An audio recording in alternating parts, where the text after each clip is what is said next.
ഒരു സമൂഹത്തിൻ്റെ നന്മയ്ക്ക് വേണ്ടി ജീവിതകാലം മുഴുവൻ ജീവിതം മുഴുവൻ അതിനായി ഒഴിഞ്ഞു വെച്ച ഒരു മഹാനായ മനുഷ്യനെ പോലീസ് വേട്ടയാടിയ കഥയാണെന്ന് നിങ്ങളോട് പറയാൻ ആഗ്രഹിക്കുന്നു.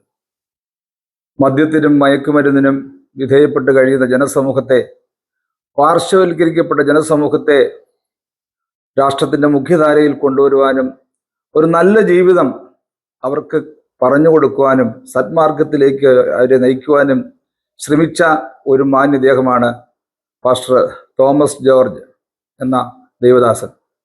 4.5 മാസം ചെയ്യാത്ത കുറ്റത്തിന് ഒളിവിൽ കഴിയേണ്ടി വന്ന ആ മഹാമനുഷ്യനെ മുമ്പിലാണ് ഞാൻ ഇരിക്കുന്നത്. അദ്ദേഹത്തിന് മുമ്പിൽ ഇരിക്കുമ്പോൾ ഞാൻ വളരെ ചെറുതായി പോകുന്നു എന്നൊരു തോന്നലാണ് എന്നിൽ ഉണ്ടാകുന്നത്. 4.5 മാസം പോലീസിന് പിടികൊടുക്കാതെ ഒളിവിൽ കഴിയേണ്ടി വന്ന ആ മനുഷ്യനാണെന്ന് നമ്മുടെ മുമ്പിൽ ഇരിക്കുന്ന പാസ്റ്റർ തോമസ് ജോർജ്. പാസ്റ്ററെ, ഈ ചർച്ചയിലേക്ക് സ്വാഗതം. ഛത്തീസ്ഗഡിൽ കന്യാസ്ത്രീകളെ പോലീസ് അറസ്റ്റ് ചെയ്യുന്ന സമയത്ത് ആ സാഹചര്യങ്ങളെല്ലാം അറിയാമല്ലോ. മന്ത്രിമാർ ഓടിച്ചെല്ലുന്നു, രാഷ്ട്രീയ നേതാക്കൾ ഓടിച്ചെല്ലുന്നു, ചാനലുകാരെല്ലാം ഓടിച്ചെല്ലുന്നു. അവരെ ഒരു പോറലൂർ ഏൽക്കാതെ കൃത്യസമയത്തിന് ഇറക്കിക്കൊണ്ടു പോരുന്ന അതേ സമയത്ത് താങ്കൾ പോലീസിനെ ഭയന്ന് ഒളിച്ചു നടക്കുകയാണ്, അല്ലേ? എപ്പോൾ പോലീസിനെ കണ്ണിൽപ്പെട്ടാലും അറസ്റ്റ് ചെയ്യാം, FIR ഇട്ടിട്ടുണ്ട്. കുറഞ്ഞത് 6 മാസമെങ്കിലും ജയിലിൽ ജാമ്യമില്ലാതെ കിടക്കേണ്ടി വരികയും ചെയ്യുമായിരുന്നു. അങ്ങനെയുള്ളൊരു കുറ്റമാണ് താങ്കളെ മേൽ ചുമത്തിയത്. എന്താണ് അങ്ങനെ സംഭവിക്കാനുണ്ടായ കാരണം? കാരണം എന്ന് പറഞ്ഞാൽ, ഞാൻ 22 വർഷമായിട്ട് രാജസ്ഥാനിൽ ബാക്ക്വേർഡ് പ്ലേസ് ആണ് ദൗസ എന്ന് പറയുന്ന ഒരു ജില്ല. അവിടെ കർത്താവിൻ്റെ പേരിലുള്ള ബന്ധത്തിലൂടെ ചെല്ലുവാനിടയായി തീർന്നു. അവിടെ അധികം ആൾക്കാരൊന്നും ഇല്ലായിരുന്നു. ഞങ്ങൾ പ്രാർത്ഥനയൊക്കെ തുടങ്ങി, ദൈവം സഹായിച്ച് ആൾക്കാരൊക്കെ കടന്നു വരാൻ തുടങ്ങി. അപ്പം ചർച്ച് നല്ല ഗ്രോത്തായി, ചർച്ച് നല്ലപോലെ വളരെ ഇടയായി തീർന്ന സമയത്ത് ഒരു കാര്യമില്ല, ആൾക്കാരൊക്കെ ആയിട്ട് നല്ല പോലീസൊക്കെ ആയിട്ട് നല്ല സഹകരണത്തിലൊക്കെയാണ് ഞങ്ങൾ കഴിഞ്ഞത്. ജൂൺ മാസം 29-ാം തീയതി ഈ വർഷം 2020 ജൂൺ മാസം 29-ാം തീയതി ഒരു പറ്റം ആൾക്കാർ ചർച്ചിനകത്ത് വന്ന് ഭയങ്കരമായിട്ട് ബഹളം വെച്ച് ചർച്ചിനകത്ത് കയറി. ഞങ്ങൾ പ്രാർത്ഥിച്ചുകൊണ്ടിരുന്നപ്പം ചെരി പോക്കിയിട്ടുണ്ട്, അതിനകത്ത് കയറി ഭയങ്കര ഒച്ചപ്പാട് വെച്ച് ഭയങ്കര ജയ് ശ്രീരാം വിളിച്ച് വലിയ ബഹളം വെച്ചു. അപ്പോൾ ആ സമയത്ത് അപ്പം തന്നെ പോലീസ് വന്ന് ഇവരെയെല്ലാം പുറത്താക്കിയ ശേഷം ഏകദേശം 10-50ഓളം ആൾക്കാരുണ്ടായിരുന്നു. അവർ വടിയില്ലാത്തിയൊക്കെ ആയിട്ടാണ് വന്നത്. അന്ന് പക്ഷേ ഞങ്ങൾ ചർച്ചിൽ ആൾക്കാർ കൂടുതലുണ്ടായിരുന്നുണ്ടെങ്കിൽ വേറെ ഉപദ്രവമൊന്നും ഞങ്ങൾ ചെയ്തില്ല. അവസാനം DVSP ഒക്കെ വന്ന് ഞങ്ങളുടെ കാര്യങ്ങളെന്ന് ചോദിച്ചാൽ എൻ്റെ രജിസ്ട്രേഷനെ, എൻ്റെ പാസ്റ്റിൻ്റെ സർട്ടിഫിക്കറ്റൊക്കെ വാങ്ങിച്ച് എല്ലാം കഴിഞ്ഞ് അവരോട് പറഞ്ഞു, നിങ്ങൾ വിചാരിക്കുന്ന പോലെ ഞങ്ങൾക്കൊന്നും ചെയ്യാൻ പറ്റില്ല, ഇതെല്ലാം രജിസ്ട്രേഷൻ ഉള്ളതാണ്, നിയമപരമാണ് നടക്കുന്നതെന്നൊക്കെ പറഞ്ഞു. ഇവരെ സമ്മതിക്കുന്നില്ല. ഭയങ്കര ബഹളം വെച്ച് അവസാനം അവരെ വൈകിട്ട് 5 മണി വരെ അവക്കണം ബഹളമൊക്കെ വെച്ച് ഞങ്ങളുടെ വിശ്വാസികളുണ്ടായിരുന്നു. സമാധാനത്തിലൂടെ അവരെ പറഞ്ഞു വിട്ടു. അത് ജൂൺ 6-ാം തീയതി നടന്ന സംഭവം അല്ലേ? ജൂൺ 29. അതെല്ലാം കഴിഞ്ഞേച്ച് 2-3 ദിവസം കഴിഞ്ഞപ്പം ഞങ്ങളുടെ മൊഴിയെടുക്കാൻ വേണ്ടി പോലീസ് വന്ന് മൊഴിയൊക്കെ എടുത്ത് ഞാൻ തീർന്നു, കാര്യങ്ങളൊന്നും ഇല്ല. അപ്പോഴത്തേക്കും പാസ്റ്റർക്കെതിരെ കേസ് കൊടുത്തിരുന്നു? അന്നേരം എൻ്റെ പേര് കേസില്ല. ബജ്റംഗ് ദൾ പോലീസിൽ കൊടുത്ത പരാതിയുടെ അടിസ്ഥാനത്തിൽ അവർ വന്ന് കഴിഞ്ഞേച്ച് സംഭവം എന്താണെന്ന് ചോദിച്ചാൽ, പിന്നെ ജൂലൈ 6-ാം തീയതി ആരാധന നടന്നുകൊണ്ടിരുന്നപ്പോൾ ഏകദേശം 500ഓളം പേര് ചർച്ച് ഇടിക്കാൻ വേണ്ടി JCB ലാത്തിയും ഒക്കെ ആയിട്ട് വന്ന് ഭയങ്കര ബഹളത്തോടെ വന്നു. ഒരിക്കലും ചിന്തിച്ചില്ല, ഇന്ത്യയുടെ ചരിത്രത്തിൽ ആദ്യമായിട്ടുള്ള സംഭവമാണ് പലരും പറയും ഇത്രയും പേര് ഒരുമിച്ച് ചർച്ച നേരെ അറ്റാക്ക് ചെയ്യുന്നത്. പക്ഷേ അവിടെ പോലീസ് ഒത്തിരി ഹെൽപ്പ് ചെയ്തു. പോലീസ് വന്ന് ആൾക്കാരെ ചർച്ചിൻ്റെ അടുത്തോട്ട് വരാതെ എല്ലാം തടയുകയൊക്കെ ചെയ്തു. എല്ലാം കഴിഞ്ഞവരെ പറഞ്ഞു അവർക്ക് ഒറ്റ കണ്ടീഷനുള്ള ഞങ്ങൾ ചർച്ച ഇടിച്ച് കളയണം. അല്ല, അത് ഇടിച്ചു കളയണമെന്നുള്ളത് ഗവൺമെന്റ് നിലപാടല്ല, ബജ്റംഗ് ദളുകാരുടെ ഗവൺമെന്റ്. ഞങ്ങളുടെ ചർച്ചിന്റെ പേപ്പറുകളെല്ലാം ഗവൺമെന്റ് ചോദിച്ചു, കൊടുത്തെല്ലാം റെക്കോർഡുകളെല്ലാം കൊടുത്തു, എല്ലാം പരിശോധിച്ചു, നിയമപരമായിട്ട് എല്ലാം ശരിയാണ്. പക്ഷെ ഇവർക്ക് അതൊന്നും വിഷയമില്ല. ഇവര് എന്റെ പേരിൽ ആരോപിക്കുന്നത് ഞാൻ ഒത്തിരി പണം കൊടുത്ത ആൾക്കാരെ വരുത്തുന്നത്.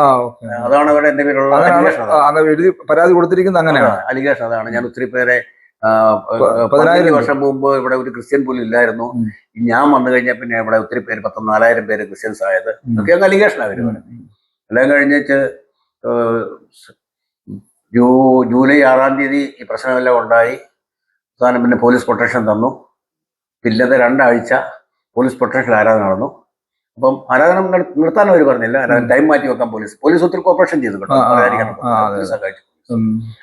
അതെല്ലാം കഴിഞ്ഞ് ഏകദേശം സമാധാനമായി, ഇനി ആരും വരത്തില്ലെന്നൊക്കെ വിചാരിച്ചിരുന്ന സമയത്താണ് ജൂലൈ 15-ാം തീയതി എൻ്റെ പേരിൽ എഫ്ഐആർ ഇട്ടു.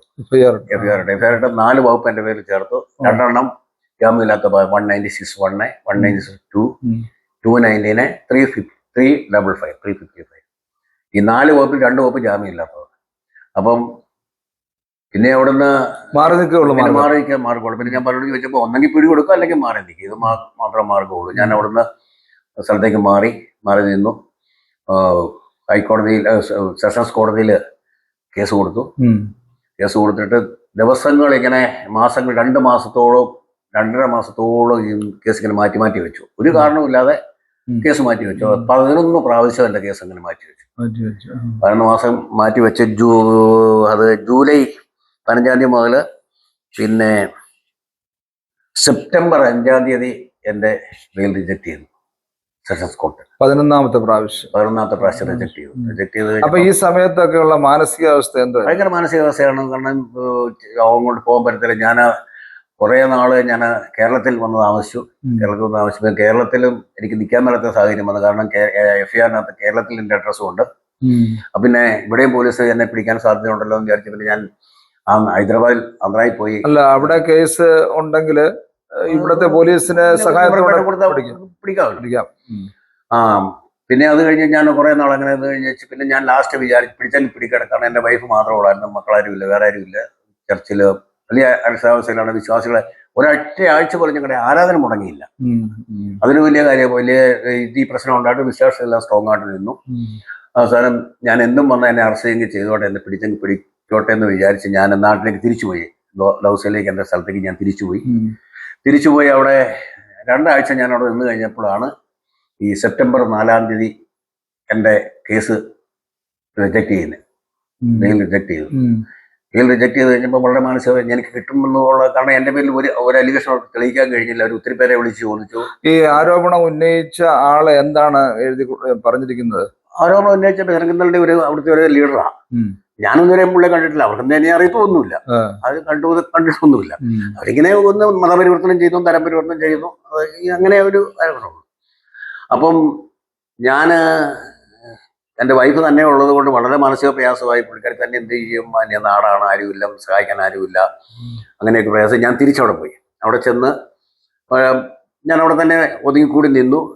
പക്ഷേ ഈ സെപ്റ്റംബർ 4-ാം തീയതി റിജക്ട് ചെയ്ത് കഴിഞ്ഞപ്പോഴത്തേനും ഞാൻ എന്ത് ചെയ്യും, ഇനി അടുത്ത കാര്യം എന്താണെന്ന് ഇങ്ങനെ വിചാരിച്ചിരുന്നപ്പോൾ സെപ്റ്റംബർ 5-ാം തീയതി ശനിയാഴ്ചയാണെന്ന് തോന്നുന്നു. ശനിയാഴ്ച ഉച്ച കഴിഞ്ഞ 3 മണി ആയപ്പോഴത്തേനും ഒരു വണ്ടി വനിതാ പോലീസൊക്കെ ആയിട്ട് എന്നെ അറസ്റ്റ് ചെയ്യാൻ വേണ്ടി വന്നു. ഞാൻ വീട്ടിലുള്ള സമയം, ഞാൻ അതുവരെ പുറത്തായിരുന്നു. ആ സമയത്ത് ഞാൻ വീട്ടിനകത്തായിരുന്നു.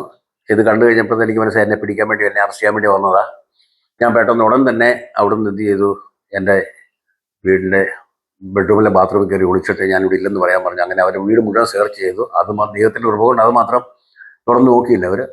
അതുകൊണ്ട് അങ്ങനെ ഞാൻ അവിടെ പിടിച്ചാൽ എത്ര മാസം വരെ? കുറഞ്ഞതാണ് 8 മാസം എന്നൊക്കെയാണ് പറഞ്ഞത്. പിന്നെ അവര് ഒന്നിന്റെ പുറത്ത് ഒന്നായിട്ട് അലിഗേഷൻ ഇട്ടുകൊണ്ടിരിക്കും. നമ്മളെ കൊണ്ട് അവര് ഒപ്പിടിയിപ്പിക്കും, സമ്മതപത്രം വാങ്ങിക്കും. നമുക്കൊന്നും ചെയ്യാൻ പറ്റത്തില്ല. വരുവാകും. എത്രയോ പേര് നോർത്ത് ഇന്ത്യയിലോ UP യിലൊക്കെ ഒത്തിരി പേര് ഇങ്ങനെ കിടപ്പുണ്ടല്ലോ. അപ്പം അത് കഴിഞ്ഞ് ഞാൻ അവിടുന്ന് ഞങ്ങളുടെ ലീഡേഴ്സും ഒക്കെ ആയിട്ട് ആലോചിച്ച്, ലീഡേഴ്സ് ഞാൻ അസംബ്ലി സപ്പോർട്ട് പ്രസ്ഥാനോട് ചേർന്ന് നിൽക്കുന്നത് നോർത്തേൺ അസംബ്ലി AGNA അവരുമായിട്ട് സംസാരിച്ച് കഴിഞ്ഞപ്പം പറഞ്ഞു ഒരിക്കലും പിടികൊടുക്കാതെ മാറി നിന്നേ പറ്റുള്ളൂ.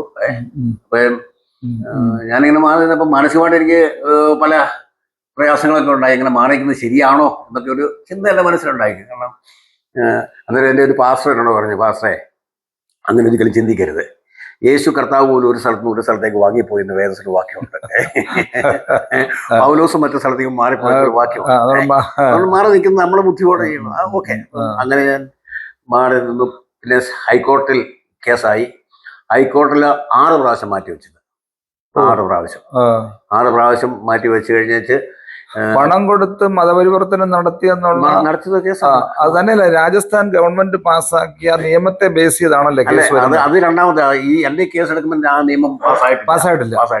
അതുകൊണ്ടാണ് എനിക്ക് ബെയിൽ കിട്ടിയത്. അപ്പൊ രണ്ടാമത്തെ ഇതാണ്. അത് കഴിഞ്ഞാണ് അത് വലിയ കഠിനമായ ഇന്ത്യയുടെ ഒരു സ്റ്റേറ്റിലും ഇല്ലാത്ത നിയമം ഉണ്ടാക്കി വെച്ചിരിക്കുന്നത്. ഒരാളെ തരം പരിവർത്തനം ചെയ്തു മതപരിവർത്തനം ചെയ്തു തെളിഞ്ഞു കഴിഞ്ഞാൽ 20 വർഷം വരെ കഠിന തടവും 1 കോടി രൂപയും. പിന്നെ അത് പിന്നെ വന്നത് അത് തെളിഞ്ഞു കഴിഞ്ഞാൽ അവരുടെ പ്രസ്ഥാനം സ്കൂളാണെങ്കിൽ സ്കൂള്, ചർച്ചാണ് ചർച്ച് ഇടിച്ചു കളയാൻ വേണ്ടിയുള്ള ഒന്നും കൂടി അതിനകത്തുണ്ട്. അത് പിന്നീടുള്ളതായിരുന്നു, അതിന് മുമ്പത്തേതല്ലേ. അപ്പം ഹൈക്കോടതിയിൽ കേസ് ചെന്ന് കഴിഞ്ഞപ്പോഴത്തേനും എൻ്റെ പേരുടെ അലിഗേഷന് ഞാൻ എന്തുവാ ഞാൻ ആർക്കും എനിക്കറിയത്തുമില്ലാത്ത ഒരു പയ്യൻ ആരോ പോലീസ് പറഞ്ഞു അവൻ്റെ മാല ഞാൻ ഊരിയെടുത്തു, ലോക്കറ്റ് ഊരി എന്നൊക്കെ പറഞ്ഞു. എനിക്കറിയില്ല സംഭവം. അപ്പം ഞങ്ങളുടെ വക്കീൽ ബാധിച്ചു, ഇന്നുവരെ ഇല്ലാത്ത ഇത് ഇവിടുന്ന് വന്നതാ.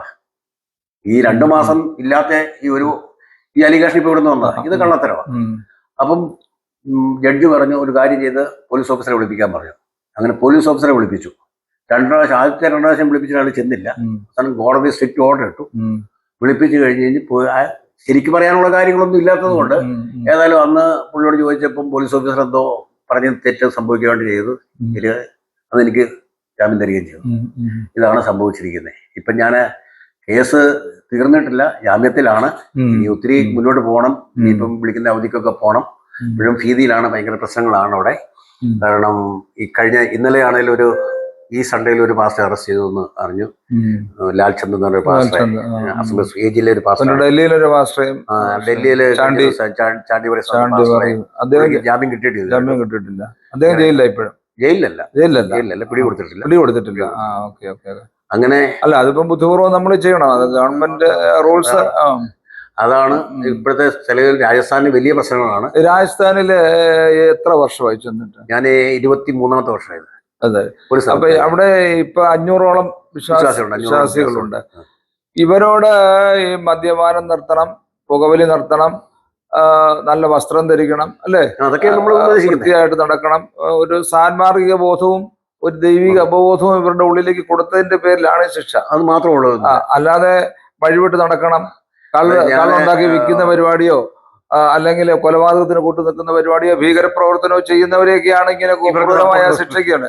ഇത് നമ്മൾ സമാധാനപരമായി ജീവിക്കണം, നല്ലവരായിട്ട് ജീവിക്കണം, നല്ല രീതിയിൽ ജീവിക്കണം. കാരണം അത് വരെ DVSP വന്ന് ഞങ്ങളുടെ മൊഴിയെടുക്കാൻ നേരത്ത് ചർച്ചിൽ 5-8 പേരെ വിളിച്ച് മൊഴിയെടുത്തു. ഞങ്ങളുടെ പിള്ളേരൊക്കെ ഉണ്ടായിരുന്നു. അപ്പം എന്നോട് പുള്ളി ചോദിച്ചപ്പോൾ ഞാൻ പറഞ്ഞു, സാർ ഈ പിള്ളേരോടൊക്കെ ചോദിക്കുക, ഇവർ കള്ളു കുടിച്ച് നടന്ന പിള്ളേരാ, ഇവർ കഞ്ചാവ് കുടിച്ച് നടന്ന പിള്ളേരാ, ഇവരൊക്കെ ഇന്ന് അതെല്ലാം വിട്ട് ഞാൻ പറയണ്ട, സാറ് ചോദിക്കാൻ പറയാം. അങ്ങനെ വിളിച്ചു ചോദിച്ചപ്പോൾ അവരെല്ലാം പറഞ്ഞു ഞങ്ങളിങ്ങനെ നടന്ന് ഈ അങ്കിളിൻ്റെ അടുത്ത് വന്നു, ഇവിടെ ഒന്ന് പ്രാർത്ഥിക്കാൻ പറഞ്ഞപ്പോൾ ഞങ്ങൾക്ക് വളരെ ചേഞ്ച് ഉണ്ടായി. അപ്പോൾ ഞാൻ പറഞ്ഞു ഇതിക്കൊള്ളൊന്നുമില്ല, ഇതാണ് നമ്മൾ ചെയ്യുന്ന കാര്യങ്ങൾ, മറ്റൊരു തെറ്റും ചെയ്തിട്ടില്ല, അതിനുവേണ്ടി നമ്മളെ ശിക്ഷ. ഈ സമൂഹത്തിൽ എന്ത് വിധ്വംസക പ്രവർത്തനം ചെയ്താലും ആർക്കും പരാതി, ഒരു കുഴപ്പമില്ല. അല്ല, ഇപ്പം യേശു ദൈവപുത്രനാണ്, ദൈവമാണ്, അല്ല യേശുവിന്റെ രക്ഷകനാണ്, എന്റെ പാവവഴികളിൽ നടന്നാൽ എന്നെ രക്ഷിക്കുന്നവനാണ്, ഇത്യാദി കാര്യങ്ങളെ കുറിച്ച് ഒന്ന് പറഞ്ഞു കൊടുക്കുക, ഒരു വിശ്വാസം ഒന്ന് ചേഞ്ച് ചെയ്യുകയോ ചെയ്തു കഴിഞ്ഞാൽ കുഴപ്പമായി. രാജ്യത്ത് പ്രശ്നം ഉണ്ടാക്കുന്ന എന്ത് വേണേലും അടിപിടിയോ എന്ന് വേണേൽ ചാൻസ് കുഴപ്പമില്ല. പക്ഷെ പോലീസ് പോലീസ് ഒത്തിരി സപ്പോർട്ടായിരുന്നു. പിന്നെ ഭരിക്കുന്നത് ഗവൺമെന്റ് സപ്പോർട്ടിൽ അവർക്ക് ചെയ്യാൻ പറ്റും. അതെ അതെ അതെ അതെ ആക്ച്വലി പോലീസ് എനിക്ക് സപ്പോർട്ടാണ്. BJP സർക്കാരാണ്, ഭജൻലാലാണ് മുഖ്യമന്ത്രി. ഞങ്ങൾ അവരോട് പറഞ്ഞപ്പോൾ ഞങ്ങൾ നിങ്ങൾക്ക് വേണ്ടി പ്രാർത്ഥിക്കുന്നവരാണ്. എന്നും എൻ്റെ ചർച്ചില് ഇപ്പോഴും എല്ലാ സൺഡേയിലും ആരാധന നടക്കും. ആരാധനയ്ക്ക് മധ്യത്തിൽ ഗവൺമെന്റിന് ഞങ്ങൾ പ്രാർത്ഥിക്കും, മുഖ്യമന്ത്രിക്ക് വേണ്ടി പ്രാർത്ഥിക്കും, പ്രധാനമന്ത്രിക്ക് വേണ്ടി പ്രാർത്ഥിക്കും. ഇവർക്കൊന്നും ഇത് അങ്ങോട്ട് മനസ്സിലാകത്തില്ല. പക്ഷെ നമ്മൾ രാജ്യം നന്നായിട്ട് പോകണം എന്നുള്ള ചിന്തയിൽ നമ്മൾ ചെയ്യുന്ന എല്ലാ കാര്യങ്ങളും. അപ്പം ഒരു രാജ്യത്തെതിരായിട്ടൊരു പ്രവർത്തനം നമ്മൾ ചെയ്യുവോ, ഒരു തെറ്റായ ഒരു പഠിപ്പീരോ ഒന്നും നമ്മൾ ചെയ്യത്തില്ല. മനുഷ്യൻ തെറ്റ് ചെയ്യുന്നതിൽ നിന്ന് മാറി നല്ല രീതിയിൽ ജീവിക്കണം, ഇത് മാത്രമേ നമ്മൾ പഠിപ്പിക്കുന്നുള്ളൂ. അതുകൊണ്ട് അവര് പറയുന്ന എന്നാന്ന് ചോദിച്ചു കഴിഞ്ഞാൽ 135 ദിവസം 140 ദിവസത്തോളം ഒളിച്ച് താമസിച്ചു. ഒരു ഭയങ്കര ഇതായിരുന്നു. ഞാൻ എന്തോ ചെയ്യാൻ ഇനിയിപ്പോ ഒളിച്ചു നടന്ന ഇനിയിപ്പം ജാമ്യമായല്ലോ, ഇനിയിപ്പോ എവിടെയൊക്കെ താമസിച്ചു. ജാമ്യമായിട്ട് എനിക്ക് കുഴപ്പമില്ല. പക്ഷെങ്കിൽ ജാമ്യത്തിന് വ്യവസ്ഥകളൊന്നും അങ്ങനെ തന്നിട്ടില്ല. 2 കാര്യങ്ങളേ ഉള്ളൂ. ഒന്ന്, എനിക്ക് ഇന്ത്യ വിട്ടു പോകാൻ പറ്റത്തില്ല. 2, പോലീസ് ഓഫീസർമാരുമായിട്ട് സഹകരിക്കണം. 2 കാര്യങ്ങൾ മാത്രമേ ഉള്ളൂ. അവരെ വിളിച്ചാൽ ചെന്ന് വേറെ കാര്യങ്ങളൊന്നും. കേരളത്തിൽ വന്ന് താമസിച്ചു, ഇതിനിടയ്ക്ക് കേരളത്തിൽ വന്ന് കുറച്ച് ദിവസം താമസിച്ചു. ആന്ധ്രയിൽ താമസിച്ചു, തെലങ്കാനയിൽ താമസിച്ചു. സഹോദരന്മാരൊക്കെ തന്നെ ഭക്ഷണമൊക്കെ തന്നെ വീട്ടിൽ കിടത്തി. സുഹൃത്തുക്കളുണ്ട്. എന്നെ എല്ലാവർക്കും ഓൾമോസ്റ്റ് അറിയാം. കാരണം വെച്ചാൽ ഞാൻ ഈ കന്യാസ്ത്രീകളുടെ വിഷയം ഉണ്ടായ സമയത്ത് ഞാൻ റിപ്പോർട്ടർ ടി വിയിൽ എൻ്റെ റിപ്പോർട്ടർ ബൈക്ക് ചാനലാണ് ആദ്യമായിട്ട് അത് വന്ന് മുഴുവൻ ചാനലിലും കവർ ചെയ്തു. എല്ലാവർക്കും തന്നെ അറിയാം, കാരണം പെട്ടെന്ന് അങ്ങനെ വൈറലായി പോയത്. ഒത്തിരി പേരെ വിളിച്ചു. ഞങ്ങളും ഒരെണ്ണം ചെയ്തു. നിങ്ങളും ചെയ്തു. അഡ്വക്കേറ്റ് ജയശങ്കർ നന്നായിട്ടൊരു ഇത്, മാത്യു ശ്യാമൽ ഡൽഹിയിൽ നിന്നൊരു പിന്നെ സാങ്കുട്ടി ഫോണിൽ വിളിച്ച് സംസാരിച്ചായിരുന്നു. എല്ലാവരും സപ്പോർട്ട് ചെയ്തു. പിന്നെ മറ്റു സെക്കുലർ ചാനലുകളെല്ലാം സപ്പോർട്ടായിരുന്നു. അതിതാണ് ഇതിനകത്ത് ഒരു പ്രശ്നം. നമ്മള് ഈ രാഷ്ട്രീയമായ ഒരു പിൻബലം നമുക്കില്ല. അതില്ല. നമ്മൾ പറഞ്ഞു വരുമ്പോൾ അച്ഛൻ കൊടുത്ത അതിനകത്തും പറഞ്ഞിട്ടുണ്ട്. പെന്തക്കോസുകാർക്ക് ഒരു യൂണിറ്റ് ഇല്ലാത്തത് കൊണ്ട് അതെ അവരുടെ വോട്ട് ബാങ്കല്ല ആക്ച്വലി. അതുകൊണ്ടാണ് നമുക്ക് വേണ്ടി ആരും ഇല്ലാത്തത്. പിന്നെ പൗരോഹിത്യ സഭകളിൽ നിന്നാണ് നമ്മൾ ഈ പെന്തക്കോസ്റ്റൽ മൂവ്മെന്റിലേക്ക് മാറിയത്. അപ്പൊ പൗരോഹിത്യ സഭകളിലുള്ള അനാചാരങ്ങൾ, കുറെ അനുഷ്ഠാനങ്ങളൊന്നും ബൈബിളിൽ ഉള്ളതല്ല. അത് നമുക്ക് അംഗീകരിക്കാനും പറ്റില്ല. അവരെ നമ്മൾ ആ രീതിയിൽ അംഗീകരിക്കുന്നില്ല. ഇപ്പൊ അത് ഓൾറെഡി തെളിഞ്ഞു. അതെ മറിയാരാധന ഇല്ലാതെ തെളിഞ്ഞല്ലോ. അന്ന് പറഞ്ഞത് ശരിയാണെന്ന് ഇപ്പം. അതെ ഗീവർഗീസ് സഹതായെ പോലും ഒരു തള്ളിക്കളഞ്ഞു. തോമസ് ലീഗയുടെ വന്ന കാര്യത്തിൽ തന്നെ ഇപ്പം അവർക്ക് തന്നെ സംശയം. നമ്മൾ നേരത്തെ പറഞ്ഞ കാര്യങ്ങൾ, നമുക്ക് ദൈവം ഒരു വെളിപ്പാട് നമ്മൾ നേരത്തെ പറഞ്ഞു. ഇന്നിപ്പോ അവർക്ക് അംഗീകരിക്കണം. അത് മറ്റൊരു വിഷയം, അതിലേക്ക് നമുക്ക് പോകണ്ട. ഏതായാലും സഹായിക്കാൻ ആരും ഉണ്ടായിരുന്നില്ല. കേരളത്തിൽ നിന്ന് ഒരു രാഷ്ട്രീയക്കാരും എത്തിയില്ല. എനിക്ക് സഹായിക്കണം എന്ന് പറഞ്ഞാൽ ഒരു കുര്യാക്കോസം കുടക്കച്ചിറ എന്ന് പറയുന്ന പുള്ളി എനിക്ക് കൊണ്ട് കുത്തി. പുള്ളി ഇവാഞ്ചലിസ്റ്റിക് ഗ്രൂപ്പുകളുടെ ഒരു പ്രവർത്തകനും അവരെ വിളിച്ചു പറയും, MLA-മാരെ വിളിച്ച് MP-മാരെ വിളിച്ചു പറയുകയൊക്കെ ചെയ്താൽ പുള്ളി എനിക്ക് വേണ്ടി. അല്ല, അത് കേസ് കോടതിയിലായി കഴിഞ്ഞാൽ പിന്നെ ഒന്നും ചെയ്യാൻ പറ്റില്ല. പിന്നെ ആശ്വസിപ്പിക്കാം, നമ്മളെ വിളിച്ചു പറയാമെന്നുള്ളത്. മാനസികമായ വലിയ സമ്മർദ്ദത്തിലായിരുന്നു. കാരണം എനിക്ക് 68 വയസ്സ് കഴിഞ്ഞു. ഞാൻ ഈ സമയത്ത് ഒളിച്ചു നടക്കാന്ന് പറഞ്ഞാ പോലീസ് വീട്ടിൽ വരുമ്പോ ബാത്റൂമിലുണ്ട്. പോലീസ് വന്നപ്പോ ബാത്റൂമിൽ കയറി ഞാൻ ഒളിച്ചിരിക്കുന്നു. എന്റെ ഭാര്യ അവരുടെ മുന്നിൽ നിന്ന് കരഞ്ഞു. പക്ഷെ മകളാണ് അവിടെ വെച്ച്. മകൾ അവിടെ നിന്ന് വളരെ സ്ട്രോങ് ആയിട്ട് പറഞ്ഞു. അവള് പറഞ്ഞു, നിങ്ങൾക്ക് എന്റെ ബെഡ്റൂമിൽ കണ്ട കാര്യം എന്നായിരിക്കുന്നേ. അതുകൊണ്ട് അവർ കയറിയില്ല. പിന്നെ തീർന്നു. പിന്നെ എന്തോ പിന്നെ അവര് നമ്മളെ കൊണ്ടുപോയി. അല്ല, അത് പിന്നെ ചിന്തിക്കാൻ പറ്റുന്നില്ല. പിന്നെ കാത്തൂന്ന് പറയാം. പക്ഷെ ധൈര്യമായിട്ട് ഇപ്പൊ അവിടെ പ്രവർത്തിക്കുക തന്നെയാണ് ഇപ്പൊ. ഓൾറെഡി എല്ലാ ചർച്ചകളും അടഞ്ഞുപോയി. ഞങ്ങളുടെ ഡിസ്ട്രിക്റ്റിലെ 7 ചർച്ചകളുണ്ടായിരുന്നു. 7 അടഞ്ഞുപോയി. എല്ലാം അടഞ്ഞുപോയി. ഓൺലൈനിൽ അവർ രാജസ്ഥാനിൽ ഇപ്പം 95% ചർച്ചകൾ അടഞ്ഞുപോയി. മെയിൻലി ചർച്ചകൾ മാത്രമേ ഇപ്പം പൗരോഹിത്യ ചർച്ചകൾ, കാത്തലിക്, ജാക്കോബൈറ്റ്, മാർത്തമേറ്റ് ചർച്ചകൾ അതൊക്കെ ഉണ്ട്. അവര് പിന്നെ ഗവൺമെന്റുമായിട്ടാണ് സഹകരിച്ച്. ആക്ച്വലി കുറെ ചർച്ചകൾ മലയാളം ചർച്ചകളുണ്ട്. അവർക്ക് പിന്നെ കുഴപ്പമില്ല. അല്ല, ഞാൻ ഇപ്പൊ ഈ ഗവൺമെന്റ്, രാജസ്ഥാൻ ഗവൺമെന്റിന് ഒരു ഹിഡൻ അജണ്ട ഈ പ്രൊട്ടസ്റ്റന്റ് ഗ്രൂപ്പുകളുടെ ആരാധന വേണ്ട എന്ന് അങ്ങനെ വല്ലതും ഉണ്ടോ അവർക്ക്? അങ്ങനെ അവർക്ക് പ്രൊട്ടസ്റ്റന്റ് ഒന്നും അല്ല, ഈ മറ്റ് സഭകളൊക്കെ അച്ഛന്മാരും ഒക്കെ അവിടെ ഉണ്ട്. അവരോട് പ്രശ്നമുണ്ട്. പക്ഷെ മുഖ്യധാര ഓപ്പൺ ആയിട്ട് പ്രവർത്തിക്കുന്ന നമ്മളല്ലേ. അവർക്ക് സ്ഥാപനങ്ങളും വിശ്വാസികള് നമുക്കുമാണ് ഏറ്റവും കൂടുതൽ. നമുക്കല്ലേ ഈ ഇവാഞ്ചലിക്കൽ ഒരു ഭേദം നമുക്കുള്ളതുകൊണ്ട്. അതെ തീർച്ചയായിട്ടും. പക്ഷെ ഒരു കാര്യം ശ്രദ്ധിക്കണം. ഇപ്പൊ ഞങ്ങളങ്ങനെ ഞാനത് പറയുന്നത് 2 കൂട്ടം കാര്യങ്ങൾ എനിക്കത് നമുക്ക് ചർച്ച ചെയ്യാനുണ്ട്. ഒന്ന്, ഈ മുഖ്യധാര ധാരയിൽ നിന്ന് നമ്മൾ അകന്നുപോയി. സാമൂഹിക പ്രവർത്തനം, രാഷ്ട്രീയ ബന്ധങ്ങളില്ല. എന്ത് പ്രശ്നം വന്നാലും ഒറ്റപ്പെട്ടു. കേരളത്തിൽ അങ്ങനെ തന്നെയാണ്. ഇവിടെ ഇപ്പോ നന്നായിട്ട് വോട്ടുകൾ ഉള്ള ഒരു കമ്മ്യൂണിറ്റിയാണ് പെന്തക്കോസ്തുകാര്. പക്ഷെങ്കിൽ ഇപ്പോഴും നമുക്ക് അവഗണനയാണ്. ഇപ്പോഴും അവഗണന തന്നെയാണ്. അവര് വോട്ട് മേടിക്കും, ജയിക്കും, അവരുടെ ആളുകൾ അധികാരം കൈയാളും. ആക്ച്വലി അതിനൊരു ഉദാഹരണം എന്ന് പറഞ്ഞാൽ, ഇപ്പം പഞ്ചായത്ത് ഇലക്ഷനിൽ കുറെ വിശ്വാസികൾ ജയിച്ചിട്ടുണ്ട്. അതിന് പോലും കമന്റ് ഇട്ടുണ്ടോ, അയ്യോ ഇത് തെറ്റല്ലേ, പാപമല്ലേ. നമ്മുടെ ആളുകൾ തന്നെ. നമ്മളിപ്പം 2000 വർഷം മുമ്പ് ജീവിക്കുന്ന ആളുകളായിട്ടാണ് ഇവർ കാണുന്നത്. കാലം മാറി. പല കമന്റും കണ്ടു. നമ്മൾ വിശ്വാസികളല്ലേ, നമുക്ക് രാഷ്ട്രീയം പാടുണ്ടോ? അല്ല, രാഷ്ട്രീയ പ്രവർത്തനം ചെയ്യണം എന്നുള്ള വിശ്വസിക്കുന്ന ആള് തന്നെയാണ്. പക്ഷെ അത് തത്വാധിഷ്ഠിത രാഷ്ട്രീയമായിരിക്കണം, സത്യസന്ധമായി ചെയ്യണം, സമൂഹത്തിന്റെ മുമ്പിൽ നല്ല ഭരണകർത്താക്കളായി നീതിയോടെ ഭരണം കാഴ്ചവെക്കണം. പക്ഷേ അത് കാര്യമുണ്ട്. കന്യാസ്ത്രീകൾക്ക് പ്രശ്നമുണ്ടായപ്പോൾ ഇവരെല്ലാം ഓടി വന്നത് എന്തിനാ? അവർക്ക് വോട്ടുണ്ട്. വോട്ട് തന്നെയല്ലേ അവരുടെ അച്ഛന്മാര് പറഞ്ഞാൽ വിശ്വാസികൾ കേൾക്കും. അല്ല, അവര് രാഷ്ട്രീയ പിൻബലമുണ്ട്. അവരുടെ ഇഷ്ടം പോലെ എല്ലാ പാർട്ടിയിലും പെട്ട ആളുകൾ കാത്തലിക് ചർച്ചിലും മറ്റു പൗരോഹിത്യ സഭകളിലും ഉണ്ടല്ലോ. നമുക്ക് അങ്ങനെ പ്രവർത്തിക്കാൻ അനുവാദം ഇല്ലായിരുന്നല്ലോ. മറ്റു ഗ്രന്ഥങ്ങൾ പോലും വായിക്കാൻ പറ്റില്ലായിരുന്നു, ബൈബിൾ അല്ലാതെ. എന്റെ പ്രശ്നം ഉണ്ടായി കഴിഞ്ഞിട്ട് ഒരു മനുഷ്യന് പോലും വിളിച്ചു ചോദിക്കുകയൊന്നും ചെയ്തില്ല. കാരണം റിപ്പോർട്ടർ ചാനലിൽ ഒരു അവതാരക ഇങ്ങനെ ചോദിച്ചപ്പം അവര് പറഞ്ഞത് ഞങ്ങൾ അന്വേഷിക്കട്ടെ എന്നാ തെറ്റാണെന്നും പറഞ്ഞില്ലെങ്കിൽ പോലും ഒരു ഫുൾ സപ്പോർട്ട് നമുക്ക് അന്നും കിട്ടിയിട്ടില്ല എന്നുള്ളത്. എന്നാലും വാർത്ത അത് ചെറിയ കാര്യമല്ല. എല്ലാ ചാനലുകാരും നന്നായിട്ട് വാർത്ത. കന്യാസ്ത്രീകളെ ജയിലിൽ നിന്ന് ഇറക്കിക്കൊണ്ടുവന്നപ്പോൾ ഒരു പാസ്റ്റർ ഇപ്പോഴും ഒളിച്ചു നടക്കുകയാണ്. അദ്ദേഹത്തെ സഹായിക്കാൻ ആളുവിറ്റെന്നൊക്കെ ചാനലുകാർ, മലയാളം ചാനലുകളിലായിട്ട്. പക്ഷെ ഭരണതലത്തിൽ നിന്ന് ഒരു നീക്കം എങ്ങും ഉണ്ടായില്ല. ആക്ച്വലി ഇവിടുത്തെ ലീഡേഴ്സ് കോൺഗ്രസിന്റെ ഇടതിന്റെ വലതിന്റെ എല്ലാം അവിടെ ഉണ്ടായിരുന്നു. ഛത്തീസ്ഗഡിലുണ്ടായിരുന്നു കന്യാസ്ത്രീ. കോൺഗ്രസ്സുകാരുമായിട്ട് എനിക്ക് നല്ല ബന്ധമാണ്. എന്റെ ചർച്ചില് ഇലക്ഷന്റെ സമയത്ത് MLA ആയിട്ട് മത്സരിക്കുന്ന ആള് ഞങ്ങളുടെ MP ഒക്കെ വലിയ പ്രാർത്ഥിക്കുകയും ചെയ്തിട്ടുള്ളത്. എല്ലാം ചെയ്തിട്ടുള്ളത്. ഞാൻ പല പ്രാവശ്യം വിളിച്ചിട്ടും അവര് ഫോണെടുത്തില്ല. ഈ പ്രശ്നം ഉണ്ടായി പല പ്രാവശ്യം വിളിച്ചു. അതിപ്പോ വേറെ ആളോട് പറഞ്ഞു അതിപ്പോ ഞങ്ങൾ എന്ത് ചെയ്യാൻ പറ്റും, നമുക്ക് ഭരണമില്ലല്ലോ എന്നാ. ശരിയാ, അവർക്ക് ഭരണമില്ലല്ലോ. എന്നാലും വിളിച്ചെന്റെ ഫോൺ. ഈ സംഘപരിവാറിന്റെ അജണ്ടയും പിന്നെ അവരുടെ നിർബന്ധത്തിനും ഗവൺമെന്റിനും പോലീസിനും വഴങ്ങേണ്ടി വരുന്നു. അല്ല, ഗവൺമെന്റിന് ഇപ്പൊ നേരിട്ട് കാര്യങ്ങൾ ചെയ്തൊന്നും പറയാൻ പറ്റില്ല. ഇല്ല, അത് അവരുടെ ഇതിനും വഴങ്ങേണ്ടി വരും. പോലീസും സപ്പോർട്ടായിരുന്നു. പോലീസ് അന്നൊക്കെ സപ്പോർട്ടാണ്. സപ്പോർട്ടായി. ഇപ്പൊ അങ്ങനത്തെ എന്റെ അടുത്ത് പിന്നെ വരികയോ ചോദിക്കുകയൊന്നും ചെയ്തിട്ടില്ല. പിന്നെ കേസ് വന്നതിന് പിന്നെ കോടതി സംബന്ധമായ കേസുകളല്ലേ. പിന്നെ ഇനിയിപ്പം വക്കീലെ വെച്ചിട്ടുണ്ട്. ഇപ്പൊ ഞാൻ ജാമ്യം പോലീസ് സ്റ്റേഷനിൽ കൊണ്ടുപോയി എന്റെ ജാമ്യം കിട്ടിയ പേപ്പറെല്ലാം കൊണ്ട് കൊടുത്തു. അത് കഴിഞ്ഞ് അവര് എന്റെ മൊഴിയെടുക്കാൻ പറഞ്ഞ് വിളിക്കാന്ന് പറഞ്ഞു. വിളിച്ചില്ല. പോണം. ഈ കേസ് FIR ഇട്ട് കഴിഞ്ഞാണോ ഈ CCTVയിലൂടെ ഫോൺ വഴി ആ വണ്ടികളെല്ലാം വന്ന് ചർച്ചിൽ നിൽക്കുന്ന ഒരു കാഴ്ച കണ്ടിട്ട് പിന്നെ അങ്ങോട്ട് വരാതിരുന്ന ഭാഷ അല്ല? അത് ഞാൻ അതെന്താന്ന് ചോദിച്ചു കഴിഞ്ഞാൽ ഞാന് ആദ്യം പിടിക്കാനായിട്ട് ആദ്യത്തെ ശ്രമം എന്നെ പിടിക്കാൻ വേണ്ടി വന്നിച്ചാൽ ഞാൻ ഈ ജൂൺ 29 ചർച്ചിൽ പ്രശ്നം ഉണ്ടായി.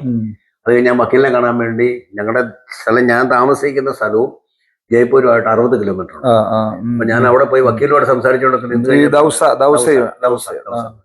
വക്കീലുമായിട്ട് സംസാരിച്ചുകൊണ്ട് നിന്നപ്പോഴത്തേനും DVSPയുടെ ഫോൺ എനിക്ക് വരുന്നു. വന്നിവിടെ തോമസ് എവിടാന്ന് ചോദിച്ചു. ഞാൻ ഇന്ന സ്ഥലത്താന്ന് പറഞ്ഞാൽ എപ്പോൾ വരുമെന്ന് ഞാൻ പറഞ്ഞു ഈവനിങ്ങിനെ വരത്തുള്ളൂ. അല്ല പറഞ്ഞു. ഞാൻ അവിടെ തിരിച്ച് ഞങ്ങളുടെ സ്ഥലത്തേക്ക് വരുന്ന സമയത്ത് ഞാൻ CCTV നോക്കിയപ്പോഴത്തേനും ഏകദേശം 3 വണ്ടി പോലീസ് 3 മണിക്കൂറായിട്ട് ചർച്ചിന് മുന്നേ വന്ന്. അപ്പൊ ഈ സ്ഥലത്തുനിന്ന് ഇവിടെ എത്ര മണിക്കൂർ എടുക്കും? അവിടെ നിന്ന് 1.5 മണിക്കൂർ. 1.5 മണിക്കൂറിനകം എത്തിരുന്നെങ്കിൽ പിടിച്ചേനെ. അത് കഴിഞ്ഞപ്പോഴത്തേനുമാണ് ഇത് കണ്ടോണ്ട് CCTV നോക്കിയത് കണ്ടതുകൊണ്ട് ഞാൻ അവിടെ വീട്ടിൽ വരാതെ പിന്നെ മാറിയാൻ. അപ്പൊ വീട്ടിൽ CCTV വെച്ച നന്നായി. അയ്യോ, അത് ഒത്തിരി നന്നായി. അത് ഫോണോട്ട് കണക്ട് ചെയ്തിട്ട് അവിടെ പോയി അവിടെ നടക്കുന്ന സംഭവം കാണാൻ പറ്റും. നോക്കിയപ്പോ പോലീസ് വണ്ടികൾ കിടക്കുക. 3 വണ്ടി പോലീസ് തന്നെ പിടിക്കാൻ വേണ്ടി വന്ന് കിടക്കും. പിന്നെ FIR ഇട്ടതിന് ശേഷമല്ലേ അറസ്റ്റ് ചെയ്യാനൊക്കത്തുള്ളൂ? അങ്ങനല്ലേ? അല്ല, എന്നെ പിടിച്ചോണ്ട് പോകാമല്ലോ. അവർക്ക് ഓൾറെഡി കംപ്ലൈന്റ് കിട്ടിയിട്ടുണ്ട്. 23-ാം തീയതി ഇവർക്ക് ഇന്റർനാഷണൽ കംപ്ലൈന്റ് കൊടുത്തായിരുന്നു. ഞാൻ തരപ്പേരൊന്നും കംപ്ലൈന്റ് കൊടുത്ത ആളാരാന്നറിയാമോ? അത് അവരുടെ ഇതിൽ തന്നെ ആൾക്കാർ. ഞാൻ 14 അതല്ല 14 പേരുടെ പേര് പേപ്പറിൽ വന്നു ഇവരുടെ. ഈ 14 പേരുടെ പേരിൽ ഞാൻ തിരിച്ച് കേസ് കൊടുത്തു. പക്ഷെ ഇന്ന് വരെ ഒരു നടപടി അവരുടെ പേരിൽ ഉണ്ടായിട്ടില്ല. എല്ലാ പേരും നടപടി ഉണ്ടായി, പക്ഷെ അവരുടെ 14 പേരുടെ പേരിൽ ഞാൻ SP ഓഫീസിൽ കൊണ്ടുപോയി ഞാൻ കംപ്ലൈന്റ് കൊടുത്തു. എല്ലാം ചെയ്തു. ഇന്ന ആൾക്കാരെ ഞങ്ങളുടെ ചർച്ചിൽ പ്രശ്നം ഉണ്ടാക്കാൻ വന്നു, ഇവർക്കെതിരായിട്ട് നടപടി എടുക്കണം എന്നും പറഞ്ഞിട്ട് കൊടുത്തു. പക്ഷെ ഇന്ന് വരെ അതിനെക്കുറിച്ച് ഒരക്ഷരവുമില്ല. ഓക്കെ, നമ്മളതിന്റെ പുറകെ പോകുന്നില്ല. ഇനിയിപ്പോ പലരും പറഞ്ഞ് അന്വേഷിക്കാൻ പോകണമെന്ന് പറഞ്ഞു. നടക്കട്ടെ. ഈ പരിപാടി എന്ന് പറയുന്നത് പള്ളി പൊളിക്കൽ നടന്നില്ല, പിടിച്ച് ജയിലിടാൻ സാധിച്ചില്ല. കേസ് കോടതിയിലുണ്ട്. അത് നിയമപ്രകാരം ഗവൺമെന്റ് നിയമം അനുസരിച്ച് അത് നീങ്ങണ്ടേ. അപ്പൊ വലിയ അപകടത്തിൽ നിന്നൊക്കെ രക്ഷപ്പെട്ടതാണ് ഇപ്പൊ നിൽക്കുന്നത്. രക്ഷപ്പെട്ടു. ഭാവിയിലുള്ള കാര്യം ഭാവി എന്ന് പറഞ്ഞാൽ പലവരോട് പറഞ്ഞാൽ അവിടെ വിട്ടുപോകും. ഞാൻ പറഞ്ഞാൽ ഒരിക്കലും പോകില്ല. എന്ത് പ്രശ്നം വന്നാലും രാജസ്ഥാനും വിട്ടു പോകത്തില്ല. കാരണം ദൈവത്തിന്റെ ഒരു ഉദ്ദേശം. അത് ഞാൻ പറയുന്നത് അവരിപ്പം ഭൂരിപക്ഷ ഗവൺമെന്റ് എന്തും ചെയ്യാം. പള്ളി വേണേ കളയാം. എന്ത് അത് ചെയ്യാം. അവർക്ക് ഇടിക്കാം. എന്ത് വേണം. അവർക്ക് ഇനിയും വേണം കേസ് ഉണ്ടാക്കാൻ പറ്റില്ല. എന്ത് പ്രശ്നം വന്നാലും പോകില്ല. രാജസ്ഥാൻ വിട്ടു പോയാൻ പോകത്തില്ല. അതൊക്കെ ദൈവം ഗൈഡ് ചെയ്ത് എനിക്ക് ആലോചന തന്ന് ഞാൻ രാജസ്ഥാനിൽ പോയത്. അതുകൊണ്ട് ഞാൻ എല്ലാം ഈ വിശ്വാസികളെല്ലാം പാവങ്ങളാണ് അല്ലേ? എല്ലാം സാധാരണക്കാരാണ്. എല്ലാം ദളിതുകാരാണ്. അവർക്ക് മുഖ്യധാരയിലോട്ട് പോകാൻ അവർക്കൊരു എന്ന് പറഞ്ഞാൽ അവരെങ്ങോട്ട് പോകാനാ. അപ്പൊ അവര് സത്യത്തിൽ മനുഷ്യരായിട്ട് അവർക്കൊരു പരിഗണന കിട്ടുന്നത് ഇവിടെയൊക്കെയാ കിട്ടുന്നത്. നമ്മുടെ മറ്റേത് അവരുടെ സ്ഥലങ്ങളിൽ ചെന്ന് അവരുടെ അമ്പലത്തിലൊക്കെ ചെന്ന് നമുക്ക് അങ്ങനെ പറയുന്നത് ശരിയല്ല. അവിടെ ചെന്ന് കഴിഞ്ഞാൽ പൈസ മാത്രം ഇടുക എന്നല്ലാതെ വേറെ അവർക്ക് യാതൊരു ഇതുമില്ല. പൈസ മാത്രം മതി. ഇപ്പം അവരുടെയും പ്രശ്നം അതാ, ഇവരുടെയും പ്രശ്നം അതാ. അപ്പം ഇതിനകത്ത് മെയിൻ ഒരാള് എൻ്റെ മെയിനായിട്ട് എനിക്കെതിരായിട്ട് ഇന്ന് മനോജ് കുമാർ എന്ന് പറയുന്ന അങ്ങേരുടെ ഒരു സുഹൃത്ത് എൻ്റെ കാര്യത്തെക്കുറിച്ച് സംസാരിച്ചു കഴിഞ്ഞപ്പോഴത്തേനും അവൻ പറഞ്ഞൊരു കാര്യമുണ്ട്. ആർക്കും ഇവിടെ പോകാം, കുഴപ്പമില്ല. ദർഗയിൽ ആൾക്കാർ പോകുന്നുണ്ട്, ഈ സാധാരണക്കാർ പോകുന്നുണ്ട്, പിന്നെ ഗിരിജാകളിൽ പോകുന്നുണ്ട്, പിന്നെ നമ്മുടെ സർദാർ ജവാൻ ഇവിടെ പോകുന്നുണ്ട്. പക്ഷെ ഈ അവിടെ ഒക്കെ പോയി ഇവർ തിരിച്ചു വരും, ഇവിടെ പോയാൽ മാത്രം തിരിച്ചു വരത്തില്ല. അതാണ് അവരുടെ പ്രശ്നം. നമ്മുടെ കൂടെ അവിടെ വന്നാൽ പിന്നെ അവർ തിരിച്ചു അല്ല, നമുക്ക് അവർ കൈത്താങ്ങൽ കൊടുക്കുന്നു, അവരെ വെള്ളം കുടിക്കുന്നു, അവരോട് കൂടി ഇരിക്കുന്നു, മറ്റവരെ അവർ കൊടുക്കുന്ന വെള്ളം കുടിക്കത്തില്ല, അവരെ ഒന്നും സഹകരിക്കത്തില്ല. നമ്മളെല്ലാം ചെയ്തുകൊണ്ട് അതാ പറഞ്ഞേ, ഇവരുടെ കൂടെ പോയാൽ മാത്രം ഇവർ തിരിച്ചു വരുന്നില്ല, മറ്റുള്ളവരൊക്കെ പോയി തിരിച്ചു വരും. രാജസ്ഥാനിൽ നിന്ന് വിട്ടുപോരുന്ന പരിപാടി ഇല്ല. അത് രാജസ്ഥാനിൽ തന്നെ അവസാനം വരെ എന്നുള്ള മക്കളുടെ അഭിപ്രായവും അഭിപ്രായവും അത് തന്നെയാണ്. മക്കളൊക്കെ ജോലി ഒക്കെ ചെയ്ത് മറ്റു സ്ഥലങ്ങളിലൊക്കെ സ്ഥലങ്ങളിൽ നിൽക്കുന്നു. രാജസ്ഥാനിലേക്ക് ജനിച്ചത് ആലടിയിലാണോ? ആലടി. ഞാൻ ഇടുക്കി ജില്ലയിലെ ഇടുക്കി ചപ്പാത്തിനും ഉപ്പുതറയ്ക്ക് ഇടയ്ക്കുള്ള ഒരു ജംഗ്ഷൻ ആലടി. എനിക്കറിയാം, ഞങ്ങൾ കുറച്ചുകൂടെ താമസിച്ചു. അപ്പം ആലടിയിലായിരുന്നു ആണ് ജനനം. കർഷക ഞാൻ എൻ്റെ ജനനത്തോടുകൂടി ഞാൻ ഉണ്ടായതോടുകൂടി ഞങ്ങൾ മുഹമ്മദ് കത്തലിക്സിൽ നിന്ന് വിശ്വാസത്തിലേക്ക് വരുന്നു. ഞങ്ങൾക്ക് 62 വർഷത്തെ പാരമ്പര്യമുണ്ടെന്ന് കൂട്ടിയാണ്. എന്നെ മാമോദിസ ഒന്നും മുക്കിയില്ല, എന്നെ ചർച്ചിൽ കൊണ്ടുവന്ന് പ്രാർത്ഥിക്കുകയൊക്കെ ഇല്ല. അപ്പൊ മാതാപിതാക്കൾ വിശ്വാസി വന്നു. അന്ന് ഞാൻ ജനിച്ചതോടുകൂടി ചർച്ച അവിടുത്തെ പ്രശ്നമുണ്ട്, പിന്നെ പാസ് എന്തോ ഒന്ന് പ്രാർത്ഥിക്കുകയൊക്കെ ചെയ്ത് അങ്ങനെ വന്ന് അന്ന്. അപ്പൊ ഞങ്ങൾ 4 ആൺമക്കളാണ്. അപ്പൊ എൻ്റെ അമ്മയ്ക്ക് ആ വിശ്വാസി വന്നതിന്റെ തീവ്രതയില് തീരുമാനം എടുത്താൽ ഞാൻ ഈ മോനെ സുവിശേഷ വേലയ്ക്ക് കൊടുക്കും. എനിക്ക് ഇഷ്ടമുള്ള കാര്യമല്ലായിരുന്നു, ഞാൻ താല്പര്യമില്ലായിരുന്നു. ദൈവം ആ ഇതിലാക്കിയെന്ന് പറഞ്ഞാൽ മതി. സ്കൂൾ പഠനമൊക്കെ ഞാൻ ഇവിടുന്ന് രാജസ്ഥാനിൽ അസംബ്ലി സൂപ്രണ്ട് ബൈബിൾ സ്കൂളിലാണ് പഠിച്ചത്. അവിടെ പഠിച്ചത്. അവിടെ ചെന്നേച്ച്, കാരണം ചർച്ച തുടങ്ങി കഴിഞ്ഞാൽ 23-ാമത്തെ വർഷമായി. 23 വർഷം ചർച്ച ഞാൻ ആരംഭിച്ചു കഴിഞ്ഞാണ് ബൈബിൾ കോളേജ് പഠിച്ചത്. നോർത്ത് ഇന്ത്യയിലൊക്കെ വളരെ ചുരുക്ക സ്ഥലങ്ങളിലൊക്കെ ഞാൻ യാത്ര ചെയ്തിട്ടുണ്ട്. ഇപ്പം പട്ടണ പ്രദേശങ്ങളിലൊക്കെ ഗ്രാമങ്ങൾ കണ്ടിട്ടില്ല. ഗ്രാമങ്ങൾ കണ്ടിട്ട് അവിടെ കഷ്ടപ്പാടുകൾ പറഞ്ഞു കേട്ടിട്ടുണ്ട്. പക്ഷെ അത് വളരെ നിസ്വാർത്ഥമായി വേല ചെയ്യുന്ന ആളുകളുണ്ട്. വളരെ സ്നേഹമാണ് ആൾക്കാർക്ക്, ഈ ഗ്രാമങ്ങളിലെ ആൾക്കാർക്ക് ഭയങ്കര. ഞാൻ ചോദിക്കുന്നത്, നോർത്ത് ഇന്ത്യയിൽ സുവിശേഷ വേലയാന്നും പറഞ്ഞ് ഒന്നും ചെയ്യാത്ത ആളുകൾ എത്രയോ പേരുണ്ട്. ഇന്നും വർഷങ്ങളായിട്ട് രാജസ്ഥാനി സൂചിയുടെ വില ചർച്ചയും ഇല്ലാത്ത ഒരു വിജാതി പോലില്ലാത്ത ആൾക്കാരുണ്ട്. പേപ്പറിലുണ്ട് അവർ പാസ്സാന്ന് പറയും. അതുണ്ട്. പക്ഷെ അതും നമുക്ക് ദോഷമാണത്. ഒന്നും ചെയ്യാതെ അവിടെ ശാപ്പാടിച്ച് എവിടെന്നെങ്കിലുമൊക്കെ നോർത്ത് ഇന്ത്യൻ മിഷണറി എന്നുള്ള രീതിയിൽ സപ്പോർട്ട് കിട്ടും. അത് പക്ഷെ ഒന്നും ചെയ്യാറില്ല. അങ്ങനെ എത്രയോ പേരുണ്ട്. പക്ഷെ അതൊന്നും നമുക്ക് ഇതിനൊന്നും നമ്മൾ കണ്ടപോട്ട് കമ്മിറ്റി വല്ലുണ്ട്. എല്ലാ ചർച്ചിലെ ഒരു പ്രത്യേകത, എല്ലാ സൺഡേയിലും പുതിയ വിശ്വാസികൾ വരുന്നുണ്ട്. എല്ലാ സൺഡേയിലും. ഇപ്പൊ ഈ പ്രശ്നം ഉണ്ടായി കഴിഞ്ഞാൽ പിന്നെ ഏകദേശം ഒരു 60 പേരോളം പുതിയ ആൾക്കാർ വരുന്നുണ്ട്. ഞങ്ങൾ വരണ്ടെന്ന് പറഞ്ഞാലും വരും ആൾക്കാർ. പ്രാർത്ഥിക്കുന്നു. നമുക്ക് നേരത്തെ ഞാൻ കോട്ടേജ് മീറ്റിങ്ങിന്, ഹൗസ് മീറ്റിങ്ങിനൊക്കെ പോകുമായിരുന്നു. പക്ഷെ ഇപ്പൊ അതൊക്കെ കംപ്ലീറ്റ് നിർത്തി. ഏതായാലും ആ സമയം വളരെ വിഷമകരമായി, നമുക്കൊന്നും ചെയ്യാൻ പറ്റത്തില്ല. ഒന്നും ചെയ്യാൻ പറ്റില്ല. നമ്മുടെ മീഡിയ വഴിയൊക്കെ പറയാം. പിന്നെ വേറൊരു കാര്യം, ദൈവത്തിനെല്ലാവരും ഉദ്ദേശമുണ്ട്. അത് ഞാനെനിക്കറിയാം. കാരണം ഈ സമയത്തൊരു ബൈബിൾ കോളേജിൽ പഠിച്ചുകൊണ്ടിരുന്നൊരു പയ്യനെ, അവിടെ ഉള്ളൊരു പയ്യനെ ചർച്ചിൽ സൺഡേ ഞാൻ വിളിച്ചു, ആരാധനയ്ക്ക് വേണ്ടി വിളിച്ചു. ഒന്ന് നടത്താൻ ഞാൻ ഒളിവ് നടക്കില്ല. അവൻ വന്ന് ആരാധന നടത്തി. അവന്റെ പേര് അനുരാജ് എന്നാണ്. അന്ന് വൈകുന്നേരം അവന്റെ വീട്ടിൽ പോലീസ് ചെന്നു. ഇന്നും അവന്റെ പുറകെ നടക്കുക. നിങ്ങൾ എന്തുകൊണ്ട് അവിടെ ചെന്നു? നിങ്ങൾക്ക് ആ ചർച്ചയോടെ ബന്ധമിരിക്കുന്നത്. അപ്പൊ എങ്ങനെയെങ്കിലും ഞാൻ അവനെ നരമ്പരിവർത്തനം ചെയ്തു, അവനെ ക്രിസ്ത്യാനി ആക്കിയെന്ന് വരുത്തി തീർക്കണം, എന്നിട്ട് എന്നെ പിടിക്കണം. അതിനുവേണ്ടിയാണ്, അതാണ് ഉദ്ദേശം. ഇന്നും ആ പയ്യനെ പുറകെ നടക്കുക പോലീസ്. അതുകൊണ്ട് പിന്നെ അത് കഴിഞ്ഞ് കഴിഞ്ഞപ്പോഴത്തേനും പിന്നത്തെ സൺഡേയിൽ എല്ലാ ആൾക്കാരും അല്ല എങ്കിൽ തന്നെയും അത് ഒരു വശമാണ്. എങ്കിൽ തന്നെയും കേട്ടെടുത്തോളം ഈ പോലീസും ലോക്കൽ ഭരണാധികാരികളും തള്ളിപ്പറഞ്ഞില്ല.